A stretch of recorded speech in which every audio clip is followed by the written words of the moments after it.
Bismillah. Assalamualaikum warahmatullahi wabarakatuh. Alhamdulillahirrabbilalamin. Wa bihi nasta'in. Wassalatu wassalamu ala asrafil anbiya'i wal mursalin. Wa ala alihi wa ashabihi. Wa man tabi'ahum bi ihsanin ila yaumiddin. Qala Allah tabaraka wa ta'ala fi kitabihil karim. Ya ayyuhalladzina amanu taqullaha haqqa tuqatih. Wa la tamutunna illa wa antum muslimun. Wa qala jalla fi ula. Ya ayyuhan nasu taqu rabbakum alladzi khalaqakum min nafsin wahidah. وخلق منها زوجها وبث منهما رجالا كثيرا ونساء واتقوا الله الذي تساءلون به والأرحام إن الله كان عليكم رقيبا وقال أيضا يا أيها الذين آمنوا اتقوا الله وقولوا قولا سديدا يصلح لكم أعمالكم ويغفر لكم ذنوبكم ومن يطع الله ورسوله فقد فاز فوزا عظيما أما بعد. Alhamdulillah, segala puji dan syukur kepada Allah Subhanahu wa taala atas kenikmatan-kenikmatan dan juga karunia-karunia yang Allah Subhanahu wa taala senantiasa berikan kepada kita semua. Kemudian tidak lupa semoga salawat dan salam senantiasa diberikan kepada Nabi Muhammad sallallahu alaihi wasallam, diberikan kepada para sahabatnya, diberikan kepada keluarganya, dan juga diberikan kepada seluruh orang-orang yang mengikuti petunjuk beliau dengan baik sampai kelak datangnya hari kiamat. Saudara sekalian yang dimuliakan oleh Allah Subhanahu wa taala, Allah Subhanahu wa taala telah menciptakan kita semua dengan tujuan yang sangat besar. Allah Subhanahu wa taala menciptakan kita untuk beribadah kepada Allah Subhanahu wa taala. Sebagaimana yang Allah Subhanahu wa taala telah sebutkan di dalam surat Al-Dzariyat ayat yang ke-56. Allah Subhanahu wa taala menyebutkan wa ma khalaqtul jinna wal insa illa liya'budun. Tidaklah aku menciptakan jin dan manusia kecuali agar beribadah kepadaku. Jadi kita semua diciptakan oleh Allah Subhanahu wa taala. Tujuannya adalah untuk beribadah kepada Allah Subhanahu wa taala. Dan beribadah kepada Allah Subhanahu wa taala itu bukan hanya satu atau dua kali saja, atau sehari atau dua hari saja, atau sebulan, dua bulan. Tapi Allah Subhanahu wa taala memerintahkan kita beribadah kepadanya sampai datang ajal atau hayat kita. Allah Subhanahu wa taala telah menyebutkan tentang hal tersebut di dalam firman-Nya, "Wa'bud rabbaka hatta ya'tiyakal yakin." Beribadahlah engkau kepada Rabbmu sampai datangnya al-yakin, yaitu datangnya kematian. Nah, ketika seorang terus-menerus beribadah kepada Allah Subhanahu wa taala sepanjang hidupnya sampai datangnya kematian, maka itulah yang dinamakan istiqomah. Istiqomah. Nah, Nabi SAW menjelaskan tentang istiqomah ketika uh, ada sahabat yang bertanya kepada beliau, hadis yang diriwayatkan oleh Imam Muslim, bahwasanya ada seorang yang berkata kepada Nabi SAW, "Ya Rasulullah, wahai Rasulullah, kulli fil islami qaulan." Ucapkan atau ajarkan kepadaku di dalam Islam suatu perkataan. La as'alu anhu ahadan ba'daka. Yang aku tidak akan bertanya kepada seorang pun setelah engkau meninggal. Kemudian Nabi SAW mengatakan, Kul katakanlah, amantu billah, aku beriman kepada Allah, fastaqim. Kemudian istiqomahlah. Nah, ini perintah dari Nabi SAW. Beribadah kepada Allah, beriman kepada Allah, kemudian istiqomah di atas ibadah, istiqomah di atas iman. Apa sih pengertian dari istiqomah? Imam Ibnu Rajab Al-Hambali, semoga Allah Subhanahu wa taala merahmati beliau. Beliau menjelaskan tentang makna istiqomah. Istiqomah itu adalah ketika seseorang meniti jalan yang lurus, jalan yang Allah Subhanahu wa taala cintai, jalan yang Allah Subhanahu wa taala ridhoi, yaitu agamanya Allah Subhanahu wa taala, tanpa melenceng ke kanan maupun ke kiri. Ini istiqomah. Nah, inilah yang kita minta di dalam sholat kita. Ketika kita sholat, kita diperintahkan untuk membaca surat Al-Fatihah. Surat Al-Fatihah ini adalah merupakan salah satu rukun dari rukun-rukun sholat. Nah, di dalam surat Al-Fatihah ada satu ayat yang isinya adalah doa, yaitu ihdinas siratal mustaqim. Ya Allah, tunjukkan kepadaku jalanmu yang lurus. Ihdinas siratal mustaqim. Siratal ladzina an'amta alaihim ghairil maghdubi alaihim waladhdallin. Jalan yang lurus itu bukan jalan orang-orang yang engkau murkai dan bukan pula jalan orang-orang yang tersesat. Nah, ini jalan yang lurus. Para ulama menjelaskan ini adalah siratal mustaqim. Agamanya Allah Subhanahu wa taala, agama yang Allah Subhanahu wa taala ridhoi, jalan yang diajarkan oleh Nabi sallallahu alaihi wasallam. Istiqomah adalah ketika seorang terus-menerus berada di atas petunjuk, berada di atas sunnah Nabi sallallahu alaihi wasallam. Di dalam beribadah sebagaimana iman, di sana ada pasang surut, kadang naik, kadang turun. Jadi ibadah itu sama seperti keimanan. Iman itu kadang bertambah, kadang juga berkurang. Demikian pula ibadah, ibadah itu juga kadang naik, kadang pula turun. Oleh karenanya, kita perlu melangkah atau kita perlu membuat strategi, langkah-langkah bagaimana caranya agar kita terus bisa istiqomah di atas ibadah, bisa istiqomah di atas iman, bisa istiqomah di atas jalan yang Allah Subhanahu wa taala ridhoi. Di antara hal-hal yang perlu kita perhatikan atau hal-hal yang perlu kita tempuh agar kita bisa istiqomah, yang pertama adalah hendaknya kita senantiasa menyadari bahwa istiqomah ini adalah kenikmatan dan karunia dari Allah Subhanahu wa taala. Sehingga ketika istiqomah itu adalah merupakan kenikmatan dan karunia dari Allah Subhanahu wa taala, maka seorang tidak akan bisa istiqomah kalau tidak ditolong oleh Allah. Nah, sehingga hendaknya kita senantiasa berdoa meminta kepada Allah agar Allah Subhanahu wa taala memberikan kepada kita istiqomah. Berdoa terus, berdoa meminta kepada Allah Subhanahu wa taala agar Allah memberikan kepada kita istiqomah. Kemudian langkah yang kedua atau poin yang kedua, cari orang-orang yang bisa membantu kita, orang-orang yang bisa membersamai kita untuk istiqomah di atas jalan yang Allah Subhanahu wa taala ridhoi. Karena seseorang sebagaimana kata Nabi SAW, almar'u ma'adini khalilihi, seorang itu bersama dengan agama teman dekatnya, hal yang dur ahadukum man yukhalil, maka hendaknya dia memperhatikan siapa yang dia jadikan sebagai teman dekatnya. Nah, ketika dia bisa memilih teman dekat yang baik, teman dekat yang saleh, maka itu akan membuat dia istiqomah. Yang pertama, perbanyak berdoa. Yang kedua, cari teman-teman yang saleh. Kemudian yang ketiga, saudara sekalian yang dimuliakan oleh Allah Subhanahu wa taala, yang menjadikan seorang bisa istiqomah adalah mengetahui keutamaan-keutamaan dari ibadah yang Allah Subhanahu wa taala perintahkan kepadanya. Jadi ketika seorang mengetahui keutamaan-keutamaan dari ibadah, maka dia akan merasa nikmat di dalam melakukan ibadah tersebut. Sehingga ketika seseorang merasa nikmat di dalam melakukan ibadah, dia akan betah dan istiqomah di atas ibadah tersebut. Nah, kitab yang kita baca, insya Allah nanti ke depan, ini adalah kitab yang berisi hadis-hadis Nabi SAW yang berkaitan dengan keutamaan-keutamaan ibadah yang Allah Subhanahu wa taala perintahkan. Kitab yang berjudul Tafsirus Sairin Bitariqi Shalihin ila Rabbil Alamin. Tafsirus Sairin ini penerang bagi orang-orang yang menempuh suatu jalan. Jalan apa? Jalan orang-orang saleh yang berjalan menuju Rabbul Alamin.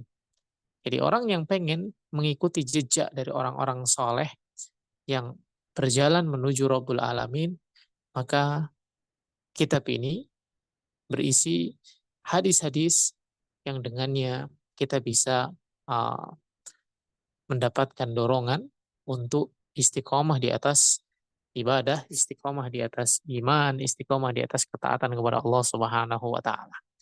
Nah, sebagaimana tadi disebutkan, seorang itu tidak akan bisa istiqomah kalau tidak ditolong oleh Allah, dan juga dia tidak bisa istiqomah kalau tidak mendapatkan teman yang senantiasa mengajak dan membawa dia untuk istiqomah, dan juga dia tidak akan istiqomah kalau tidak mengetahui keutamaan dari ibadah-ibadah tadi. Maka dengan ini kita akan berusaha membacakan hadis-hadis Nabi SAW yang berisi tentang keutamaan-keutamaan ibadah sehingga kita nanti akan bisa merasakan nikmatnya melaksanakan ibadah ketaatan kepada Allah Subhanahu wa taala. Nah, kitab ini diawali dengan kitab Thaharah. Sebagaimana bab-bab fikih, kalau kita mempelajari fikih, kita akan memulai dengan Thaharah, memulai dengan sholat, kemudian ibadah-ibadah yang lainnya. Kenapa Thaharah didahulukan? Sebagaimana di dalam syariat kita, Allah Subhanahu wa taala menjadikan rukun Islam itu ada 5, yaitu ada syahadat, persaksian bahwasanya tidak ada sembahan yang berhak untuk diibadahi kecuali hanya Allah, dan bersaksi bahwasanya Nabi Muhammad SAW adalah utusan Allah, kemudian mengerjakan sholat, kemudian membayar zakat, kemudian puasa di bulan Ramadan, kemudian haji ke Baitullah. Maka sholat ini adalah merupakan suatu ibadah yang sangat penting. Dia merupakan salah satu rukun dari rukun-rukun Islam. Bahkan Allah Subhanahu wa taala menjadikan sholat sebagai acuan, sebagai tolak ukur baik atau tidaknya ibadah seorang. Nabi SAW telah menyebutkan yang pertama kali nanti akan dihisab pada hari kiamat dari amalan-amalan seorang hamba itu adalah sholatnya. Amalan yang paling pertama nanti akan dihisab oleh Allah Subhanahu wa taala pada hari kiamat dari amalan-amalan seorang hamba adalah sholatnya. Jika sholatnya itu bagus, maka semua amal yang lainnya pun juga bagus. Kalau misalkan sholatnya kurang, maka dikatakan kepada malaikat, lihatlah hambaku ini memiliki sholat sunnah ataukah tidak. Jadi sholat wajib. Kalau sholat wajibnya kurang sempurna, maka dikatakan kepada malaikat, apakah hambaku ini memiliki sholat-sholat sunnah sehingga sholat sunnah tadi bisa menyempurnakan yang kurang dari sholat wajibnya. Kemudian disempurnakanlah sholat wajibnya dengan sholat sunnah yang dimiliki oleh seorang hamba. Nah, hadis ini menunjukkan bahwasanya sholat ini adalah merupakan sesuatu yang sangat-sangat utama. Bahkan Nabi SAW menyebutkan sholat itu pembeda antara seorang mukmin dan kafir. Al-ahdu bainana wa bainahum shalah wa man taraka faqad kafar. Orang yang meninggalkan sholat, maka dia telah kufur. Dia telah keluar dari Islam. Nah, sholat ini tidak diterima oleh Allah Subhanahu wa taala apabila terpenuhi syaratnya. Di antara syaratnya adalah suci dari hadas, baik hadas kecil maupun hadas besar. Oleh karena itu, para ulama mengawali kitab-kitab fikihnya dengan kitab Toharoh. Mengawali kitab-kitab fikih dengan kitab Toharoh. Pembahasan seputar bersuci. Karena dia adalah merupakan syarat dari diterimanya sholat. Syarat dari diterimanya sholat itu adalah bersuci. Wudhu maupun mandi. Nah, ketika dia adalah merupakan syarat dari diterimanya ibadah yang paling penting, maka ini menunjukkan bahwasanya wudhu pun menjadi sesuatu yang sangat penting kedudukannya di dalam syariat kita. Namun alal asaf, sangat disayangkan, tidak banyak orang yang memahami tentang hal ini. Sehingga mereka ketika berwudhu hanya sekedar kumur-kumur, basuh wajah, kemudian mencuci tangan, mengusap kepala, mencuci kaki, tanpa memperhatikan, tanpa merasakan bahwa ini adalah merupakan kenikmatan. Ini adalah momen-momen ibadah yang nikmat yang Allah Subhanahu wa taala karuniakan kepada seorang hamba. Kenapa? Karena dia tidak tahu, karena dia tidak mengetahui keutamaan dari ibadah yang sedang dia lakukan. Sholat pun juga demikian. Ketika seorang tidak mengetahui keutamaan sholat, maka sholat itu hanya sekedar menjadi rutinitas belaka. Dia hanya berdiri menghadap kiblat, baca bacaan-bacaan sholat, habis itu selesai sudah. Namun ketika dia mengetahui keutamaannya, dia bisa merasakan kenikmatannya, maka dia akan bahagia ketika bisa melaksanakan ibadah tersebut. Saudara sekalian yang dimuliakan oleh Allah Subhanahu wa taala, mari kita coba melihat apakah kita pernah merasa sangat bahagia ketika berwudu? Apakah kita pernah merasa sangat bahagia ketika sholat? Apakah kita pernah merasakan sangat bahagia ketika berpuasa? Apakah kita bisa merasakan sangat bahagia ketika bisa bersedekah. Nah, ini gambaran dari keimanan seseorang. Semakin kuat keimanan seorang, akan semakin kuat rasa bahagia dia di dalam melakukan amalan-amalan ketaatan. Ketika seseorang merasa berat di dalam melakukan ketaatan, maka itu menunjukkan bahwasanya keimanannya sedang melemah. Menunjukkan keimanannya sedang melemah. Dan keimanan seorang itu tumbuh sejalan dengan ilmu. Keimanan seorang tumbuh sejalan dengan ilmu. Ketika seorang belajar, kemudian memahami ayat-ayat Allah Subhanahu wa taala, membaca hadis-hadis Nabi SAW, maka akan bertambah keimanannya. Ketika keimanannya semakin kuat, maka dia akan merasakan nikmat di dalam melakukan ketaatan. Ini hubungan antara ilmu, antara iman, dan antara amal soleh.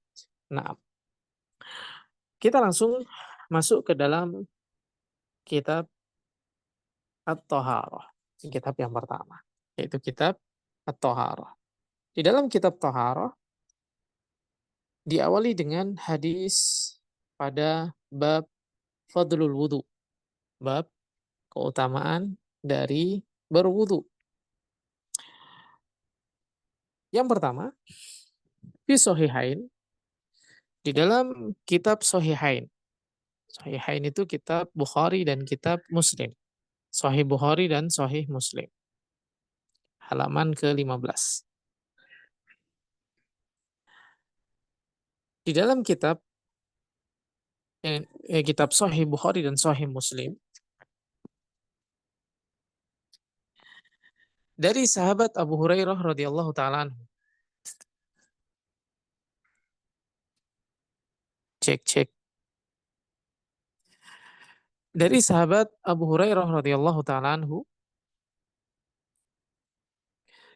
beliau berkata, sami'tu Nabiya sallallahu alaihi wasallam yaqul.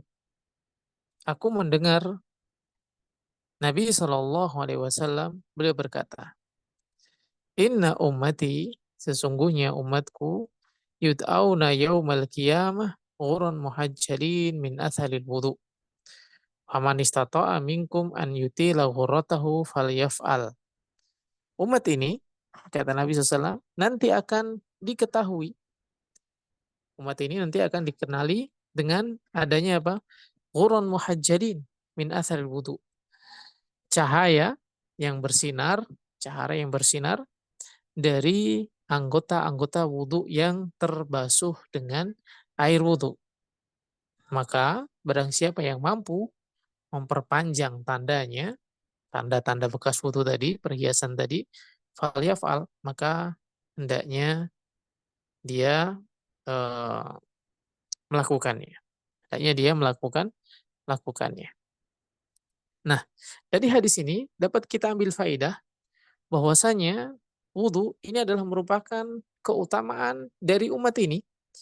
Wudhu adalah kenikmatan yang Allah Subhanahu wa taala berikan kepada umatnya Nabi Muhammad SAW. Dengannya umat ini dibedakan dengan umat-umat yang lain.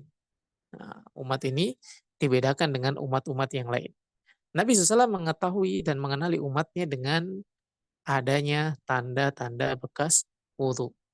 Dari sini sekali lagi dapat kita ambil faidah bahwa wudhu adalah karunia yang Allah Subhanahu wa taala berikan kepada umatnya Nabi Muhammad SAW. Hendaknya kita syukuri. Dengannya Allah Subhanahu wa taala membedakan umat ini dengan umat-umat yang lainnya. Apa keutamaan dari umatnya Nabi Muhammad SAW? Keutamaannya adalah kita adalah umat terakhir dan umat yang pertama kali nanti akan masuk ke dalam surganya Allah Subhanahu wa taala. Jadi keistimewaan umatnya Nabi Muhammad SAW, Nabi SAW ini adalah umat yang terakhir, tapi nanti yang pertama akan masuk ke dalam surganya Allah Subhanahu wa taala. Maka beruntung orang-orang yang memiliki tanda bahwasanya dia adalah merupakan umatnya Nabi Muhammad SAW. Nah, dari mana tandanya dia diketahui umatnya Nabi SAW? Salah satunya adalah dengan bekas air wudhu. yang membasuh anggota-anggota badannya. Yang disebutkan oleh Nabi SAW dengan Qurun muhajjalin min atharil wudu. Qurun muhajjalin ini adalah merupakan tanda kalau misalkan kita punya seekor kuda, maka kaki warnanya putih, kaki-kaki kudanya warnanya putih, kudanya warnanya hitam, kemudian kakinya berwarna putih, kepalanya warnanya putih, maka ini adalah Qurun muhajjalin. Dan ini adalah gambaran kuda yang bagus atau kuda yang indah. Nah, maka barang siapa mampu memperpanjang tanda tadi, maka hendaknya dia lakukan. Apa maksudnya mampu memperpanjang? Di dalam berwudu, Nabi SAW telah menyebutkan batasan-batasan di dalam membasuh. Membasuh tangan, maka sampai siku-siku. Kemudian membasuh kaki sampai mata kaki. Nah, jika mampu untuk memperpanjang, maka lakukan. Maksud yang memperpanjang di sini adalah menambah dari basuhan yang wajib. Jika basuhan yang wajib itu sampai siku-siku, maka dia lebihkan sampai lengan atas misalkan. Ketika membasuh kakinya sampai mata kaki, maka dia lebihkan sampai betis misalkan. Ini petunjuk yang diajarkan. Maka barang siapa yang mampu memperpanjang hurun muhajjalinnya, cahayanya, maka hendaknya dia lakukan. Nah, di dalam hadis yang lain, diriwayatkan oleh Imam Muslim, diceritakan bahwasanya Nabi SAW pernah datang ke kuburan. Jadi Nabi SAW pernah melewati atau masuk ke kuburan. Kemudian setelah itu Nabi SAW mengucapkan Assalamualaikum daru qaumil mu'minin. Semoga keselamatan bagi kalian negeri dari orang-orang yang beriman. Wa inna insyaallahu bikum lahikun. Dan kita insyaallah sebentar lagi akan saling berjumpa. Waditu ana qad ra'aina ikhwanana. Dan aku senang apabila bertemu dengan saudara-saudara kami atau saudara-saudara kita. Nah, dalam perkataan Nabi SAW ini ada beberapa pelajaran. Pelajaran pertama adalah doa masuk ke dalam kuburan. Ketika seorang melewati kuburan atau masuk ke dalam kuburan, maka disunahkan untuk membaca doa. Apa doanya? Assalamualaikum daru qaumil mu'minin. Wa inna insyaallahu bikum lahikun. Ini doa yang diajarkan oleh Nabi SAW. Apa faedah dari doa ini? Menyadarkan kita bahwasanya kita ini akan meninggal. Kita ini akan kembali kepada Allah Subhanahu wa taala dan meninggalkan dunia. Nah, kemudian Nabi SAW menyebutkan waditu ana qad ra'aina ikhwanana, dan aku senang ketika aku bertemu dengan saudara-saudara kami. Kemudian para sahabat berkata, awalasna ikhwanaka ya Rasulullah? Apakah kami bukan saudaramu wahai Rasul? Kemudian Nabi pun mengatakan, antum ashabi. Kamu adalah sahabat-sahabatku. Wa ikhwanuna alladzi lam ya'tu ba'du. Yang aku maksud dengan saudara-saudara kita, itu adalah orang-orang yang belum dilahirkan saat ini. Ya, belum datang saat ini. Kenapa mereka disebut dengan saudara? Karena seorang mukmin itu adalah saudara bagi mukmin yang lain. Sebagaimana yang Allah Subhanahu wa taala telah sebutkan di firman-Nya, innamal mu'minuna ikhwatun. Sesungguhnya orang-orang yang beriman itu adalah saudara. Maka orang-orang yang beriman setelah Nabi SAW meninggal, maka itu adalah saudara-saudara bagi orang-orang yang beriman yang ada pada zaman Nabi SAW. Makanya Nabi SAW menyebut mereka itu adalah saudara-saudara kita. Meskipun lam ya'tu ba'du. Mereka itu belum datang. Ya, meskipun mereka belum datang, belum dilahirkan, maka mereka ini adalah saudara-saudara kita. Kemudian Nabi SAW ditanya lagi oleh para sahabat, kaifa ta'rifu man lam ya'ti ba'du min ummatika ya Rasulullah. Lantas bagaimana engkau mengenali bahwasanya mereka itu adalah umatmu wahai Rasul? Padahal kamu belum pernah bertemu dengannya. Kaifa ta'rifu man lam ya'ti ba'du min ummatika ya Muhammad atau ya Rasulullah? Bagaimana engkau bisa mengenali seorang yang belum ada, belum dilahirkan, belum datang? Bagaimana engkau mengenalinya? Maka Nabi SAW pun mengatakan, Aro'aita lau anna rajulan lahu khailun urun muhajjalah baina dhuhrai khailin duhmin buhmin ala ya'rifu khailahu. Bukankah seseorang ketika memiliki seekor kuda yang memiliki tanda pada kaki-kaki dan kepalanya, dan kakinya warnanya putih, kepalanya warnanya putih, dan kuda ini berada di tengah-tengah kuda-kuda lain yang polos, yang hitam, legam, apakah dia tidak mengetahui kudanya? Maka tentu dia mengetahui kudanya yang mana. Demikian pula umatnya Nabi SAW. Maka Nabi SAW mengenali umatnya di antara sekian banyak manusia yang ada nanti pada hari kiamat dengan tanda-tanda wudhu yang dimiliki oleh umatnya. Kata Nabi SAW, فَإِنَّهُمْ يَأْتُونَ غُرًا مُحَجَّلِينَ مِنَ الْوُضُوءِ. Mereka nanti akan datang. Umatnya Nabi SAW itu akan datang dengan apa? Dengan membawa tanda, yaitu huron muhajjalin min athal wudu.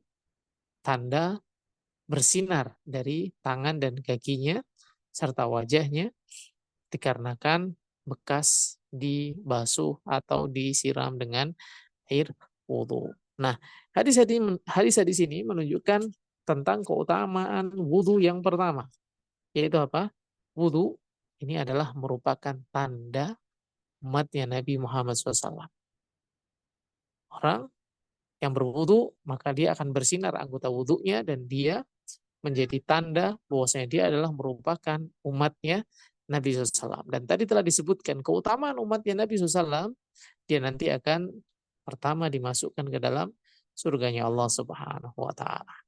Jadi kata Nabi SAW, kita ini adalah umat terakhir, namun kita ini adalah umat yang pertama. Yang pertama dimasukkan ke dalam surganya Allah Subhanahu wa taala. Nah, sehingga setelah kita mengetahui keutamaan dari hadis ini, maka diharapkan kita tidak eh, ketika berwudu itu bukan hanya sekedar membasuh atau mengalirkan air ke anggota wudhu saja, tapi benar-benar merasakan ini adalah kenikmatan yang Allah Subhanahu wa taala berikan kepada kita. Ini adalah karunia yang Allah Subhanahu wa taala berikan kepada kita dengan menjadikan kita termasuk umatnya Nabi Muhammad. Dan kita nanti akan dikenali sebagai umatnya Nabi Muhammad dengan adanya tanda yang bersinar dari bekas wudhu yang kita lakukan. Dan tanda tadi disukai apabila diperpanjang. Disukai apabila diperpanjang. Maka perpanjang semampu kita. Sebagaimana yang tadi disebutkan di dalam hadis yang diriwayatkan oleh Imam Bukhari dan Muslim. Nah, kemudian yang berikutnya, keutamaan yang berikutnya dari berwudu adalah orang yang berwudu nanti wudunya itu akan menjadi perhiasan pada hari kiamat. Atau Allah Subhanahu wa taala akan memberikan perhiasan sejauh bekas wudu yang terbasuh air. Hadis yang diriwayatkan oleh Imam Muslim dari sahabat Abu Hurairah radhiyallahu taala anhu, qala, beliau berkata, Sami'tu Khalili. Ya, Abu Hurairah mengatakan, aku mendengar kekasihku yaitu Rasulullah SAW yaqul. Beliau berkata, tablughu hilyatu minal mu'min haitsu yablughu al-wudu'u. Allah Subhanahu wa taala memberikan hilyah. Hilyah itu perhiasan. Jadi Allah Subhanahu wa taala memberikan perhiasan kepada orang mukmin. Tablughu hilyatu minal mu'min. Perhiasan yang Allah berikan kepada orang beriman itu sampai mana? Haitsu tablughul wudu. Diberikan sampai pada batas di mana air wudhu itu sampai kepadanya. Jadi perhiasan yang Allah berikan nanti pada hari kiamat kepada orang yang beriman itu sebanyak atau sampai pada di mana anggota wudhunya itu terbasuh oleh air. Maka lihat betapa besar karunia yang Allah Subhanahu wa taala. Di dunia saja kalau kita lihat nih, kalau kita lihat orang punya perhiasan, misalkan gelang. Gelangnya itu ada 10, ada 20, ada 30, dia pakai semua. Maka ini menunjukkan betapa dia itu mendapatkan karunia atau kenikmatan yang besar. Bahkan kalau kita lihat ini ada beberapa orang yang dia memakai gelang di tangan kanan, di tangan kiri, sepanjang atau sebanyak lengan yang dia miliki. Ada yang seperti itu. Ini menunjukkan betapa banyak karunia yang dia miliki. Dan sebaik-baik perhiasan itu adalah perhiasan yang Allah Subhanahu wa taala berikan kepada hamba-hambanya yang beriman. Kita nggak bisa membayangkan betapa indahnya, kita nggak bisa membayangkan betapa luar biasanya karena kenikmatan yang Allah berikan, terutama kenikmatan di surga, itu sebagaimana disebutkan dalam hadis qudsi, "Ma la ainun ra'at, wala udhunun sami'at, wala khadara fi qalbi basyar." Belum pernah didengar oleh telinga, belum pernah dilihat oleh mata, bahkan terlintas dalam pikiran, terlintas dalam hati pun belum pernah. Ini kenikmatan yang Allah Subhanahu wa taala berikan. Jadi, perhiasan seperti apa yang Allah Subhanahu wa taala berikan kepada kita, maka kita tidak bisa membayangkannya. Yang jelas, perhiasan terbaik yang Allah Subhanahu wa taala berikan kepada hamba-Nya. Ketika Allah memberikan sesuatu kepada hamba-Nya, memberikan kenikmatan, memberikan perhiasan, maka itu adalah perhiasan terbaik, karunia yang paling besar atau karunia-karunia yang terbaik yang bisa kita rasakan. Nah, perhiasan tersebut Allah Subhanahu wa taala berikan kepada seorang hamba sejauh atau sampai pada wudu atau bekas wudu yang mengenai anggota anggota tubuhnya. Nah, nah dari hadis ini ada beberapa faidah. Yang pertama adalah disukainya menyempurnakan membasuh anggota-anggota wudu sehingga dia tidak apa namanya lalai di dalam membasuh anggota-anggota wudu tadi. Kemudian faedah yang berikutnya adalah Allah Subhanahu wa taala memberikan kabar gembira bagi orang-orang yang memperhatikan wudunya dengan apa? Nanti akan diberikan perhiasan pada hari kiamat. Jadi ini ada kabar gembira, yaitu orang-orang yang memperhatikan wudhunya nanti akan diberikan perhiasan pada hari hari kiamat. Jadi, saudara sekalian yang dimuliakan oleh Allah Subhanahu wa taala, sekali lagi, wudhu itu bukan hanya sekedar membasuh tangan, kumur-kumur, membasuh wajah, membasuh kaki, bukan. Tapi dia adalah kenikmatan yang besar yang Allah Subhanahu wa taala berikan kepada kita. Kenikmatan yang besar yang Allah Subhanahu wa taala berikan kepada hambanya. Kita bisa saja Allah Subhanahu wa taala ciptakan menjadi umatnya Nabi Nuh, menjadi umatnya Nabi Ibrahim, menjadi umatnya Nabi Musa, menjadi umatnya Nabi Isa. Bisa. Ketika Allah Subhanahu wa taala memilih kita menjadi umatnya Nabi Muhammad SAW, ini adalah merupakan karunia yang besar yang hendaknya kita syukuri. Bisa saja Allah Subhanahu wa taala menjadikan kita termasuk di antara orang-orang yang tidak beriman. Maka ketika Allah Subhanahu wa taala menjadikan kita termasuk di antara orang-orang yang beriman, ini adalah keutamaan yang besar, karunia yang besar yang harus kita syukuri. Demikian pula ketika Allah Subhanahu wa taala menjadikan kita mampu berwudu, mampu menyempurnakan wudu, ini adalah karunia yang besar yang hendaknya kita syukuri. Betapa banyak di sana orang-orang yang pengen bisa menyempurnakan wudunya, namun mereka tidak mampu menyempurnakan wudunya. Dikarenakan sebab kurangnya ilmu misalkan. Atau memang dikarenakan sebab keterbatasan air yang mereka jumpai. Sehingga mereka tidak seperti kita. Air melimpah. Kalau kita menyempurnakan wudhu, atau bahkan melebihkan di dalam membasuh air wudhu, sampai di atas batasan minimal, maka kita bisa melakukannya. Maka hendaknya kita bersyukur kepada Allah Subhanahu wa taala. Sekali lagi bersyukur kepada Allah atas karunia-karunia dan kenikmatan yang Allah Subhanahu wa taala berikan kepada kita. Karena wudhu bukan hanya sekedar membasuh anggota-anggota wudhu, tapi ini adalah merupakan tanda kita adalah merupakan umatnya Nabi Muhammad SAW.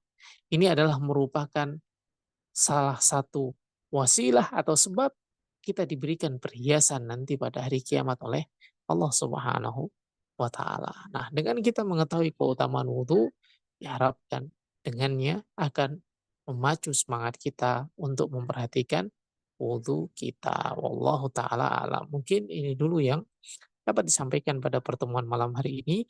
Dua hadis Nabi SAW. Hadis yang pertama diriwayatkan oleh Imam Bukhari dan Muslim.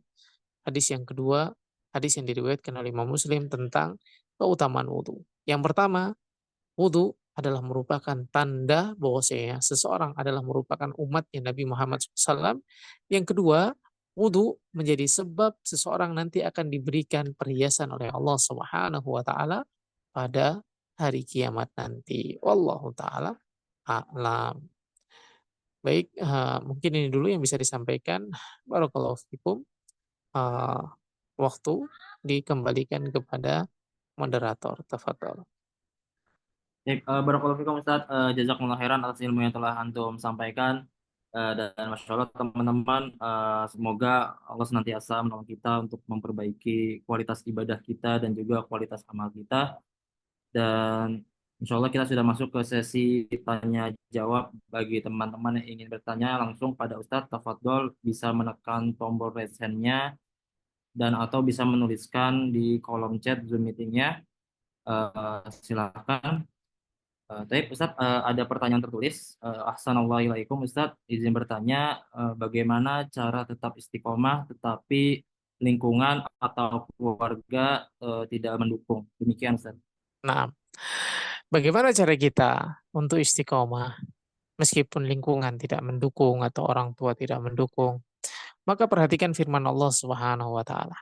Allah Subhanahu wa taala telah mengatakan, "Alaikum anfusakum la yadurrukum man dhalla idza tadaitum."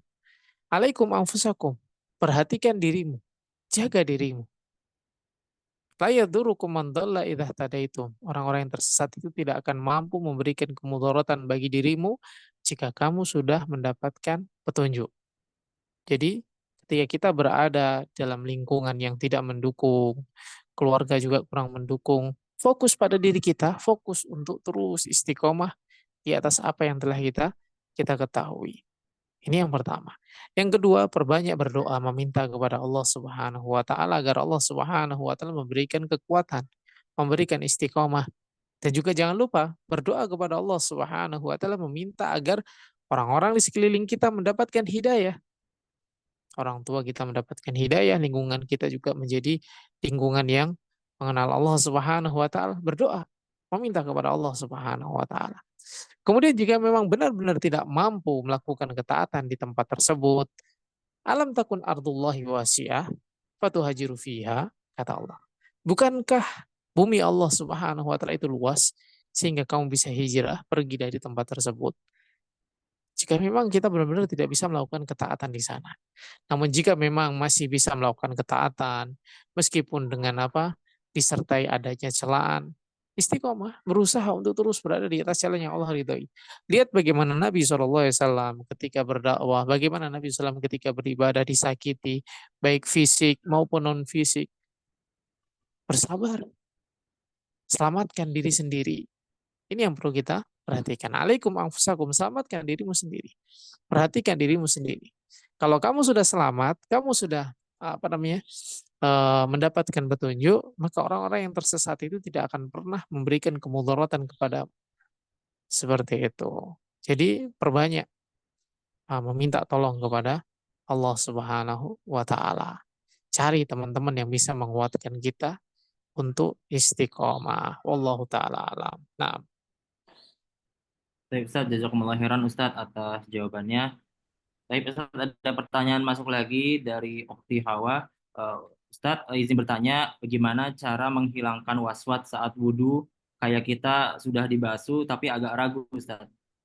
Demikian Ustadz. Nah, cara menghilangkan was-was. Was-was itu datangnya dari setan, maka minta perlindungan kepada Allah Subhanahu wa taala dari gangguan setan. Was-was itu datangnya dari setan, maka minta perlindungan dari Allah Subhanahu wa taala dari gangguan setan. Bisa datang dari mana saja. Maksudnya ketika kita beribadah, setan itu bisa datang membuat was-was. Maka penyakit was-was itu bisa diobati dengan keyakinan. Maksudnya dengan keyakinan apa? Yakin bahwasanya kita tadi sudah membasuh. Membasuh satu kali, dua kali, tiga kali sudah cukup. Ada larangan membasuh anggota wudhu lebih dari tiga kali. Sebagaimana disebutkan di dalam hadis yang diriwayatkan oleh Imam Ahmad. Jadi kalau lebih dari tiga kali itu dibenci. Maka ketika berwudhu, basuh satu kali atau dua kali atau tiga kali. Selebihnya cukup. Ketika seseorang membiasakan untuk tidak apa mempedulikan rasa was-was, maka penyakit was-was tersebut akan hilang dengan sendirinya. Dan sekali lagi, minta pertolongan kepada Allah Subhanahu wa taala. Maka ketika kita hendak berwudu, disyariatkan membaca bismillah. Salah satu makna dari bismillah itu adalah isti'anah, minta pertolongan kepada Allah Subhanahu wa taala. Demikian pula di antara makna bismillah itu adalah tabarruk, mencari keberkahan dari Allah Subhanahu wa taala dengan menyebut nama Allah Subhanahu wa taala. Maka ketika kita sadar, ketika kita mengetahui kita sedang beribadah, kita minta tolong kepada Allah agar diberikan kekuatan untuk bisa beribadah dengan baik dan benar, maka dengan itu penyakit waswas akan hilang. Tidak dipungkiri penyakit waswas itu ada. Tadi sudah dibasuh atau belum? Tadi sudah bersih atau belum? Tadi sudah sampai siku-siku atau belum? Nah, kalau kita melihat asarnya jelas, maka hal tersebut tidak akan bermudarat bagi ibadah-ibadah kita. Wallahu taala. Nah, Tapi Ustaz, jazakumullah khairan atas jawabannya. Izin nah, membaca pertanyaan tertulis Ustaz dari Ukti Anissa. Ustaz izin bertanya bagaimana caranya istiqomah tapi berada di lingkungan yang belum mengenal sunnah. Misal masjid dekat rumah tidak ada kajian atau waktu menunggu iqomah terlalu cepat dan mengadakan acara-acara yang tidak sesuai syariat. Mohon penjelasannya Ustaz. Terima kasih. nah. Alhamdulillah Allah Subhanahu wa taala telah membuka kepada kita wasilah-wasilah untuk mencari ilmu. Jadi wasilah-wasilah mencari ilmu sekarang terbuka lebar. Kita di rumah gitu kan, di rumah bisa menuntut ilmu. Walaupun di tempat kamar kita sendiri kita bisa mencari mencari ilmu. Maka jangan apa namanya membatasi diri dari mencari ilmu tentunya. Baik. Kemudian tentang masjid di dekat rumah yang belum mengenal sunnah. Ini sebenarnya adalah apa namanya lahan dakwah kita. Jadi kalau misalkan ada masjid di dekat rumah yang belum mengenal sunnah, sedangkan kita sudah mengenal sunnah, maka ini adalah daur atau apa peluang bagi kita untuk berdakwah, untuk mengajarkan dan mengenalkan sunnah kepada mereka sedikit demi sedikit. Di dalam dakwah itu tidak selamanya harus dengan ucapan. Dakwah itu bisa dengan contoh atau kudwah, dakwah itu bisa dengan tindakan, tindakan ya kita sholat sesuai dengan sunnah, misalkan seperti itu, zikir sesuai dengan sunnah, kita apa namanya mengajarkan kepada mereka dengan menjadi contoh kalau masuk masjid membaca doa, misalkan seperti itu. Nah ini dakwah kepada mereka. Adapun apa namanya penyimpangan-penyimpangan mereka, maka kita tidak akan terkena dosa mereka. Karena Allah Subhanahu wa taala menyebutkan la taziru waziratun wisra ukhra. Pada dasarnya seorang itu tidak akan menanggung beban dosa dari orang orang lain. Nah, bagaimana dengan masjid dekat rumah yang belum mengenal sunnah? Kalau kita mampu, kita dakwahkan sunnah di sana. Kalau memang kita tidak mampu dan kita tidak ada tempat lain untuk beribadah selain tempat tersebut, ya kita ibadah di tempat tersebut, mereka akan mendapatkan penyimpangan mereka, kita akan mendapatkan ibadahnya kita.